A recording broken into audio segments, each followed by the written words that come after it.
Oh, Ling anak. Tay. Tay, pasensya na, hindi ko agad narinig na tinatawag niyo pala ako. Okay lang yun anak. Alam mo namang malakas ka sa akin eh. Ano bang ginagawa mo sa kwarto mo anak? Wala po tay. Ba't niyo po pala ako tinatawag tay? Dahil ilang taon na lang magagraduate ka na sa high school. Magka-college na tong anak ko. Gusto ko sana ang kursong kukunin mo, pulis.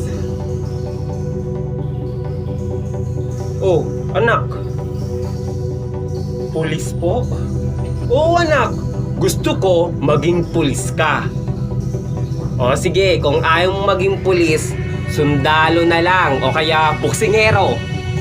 Para may maipagmalaki naman ako sa mga kumpare ko anak. Kaya Ling, anak, galingan mo sa pag-aaral.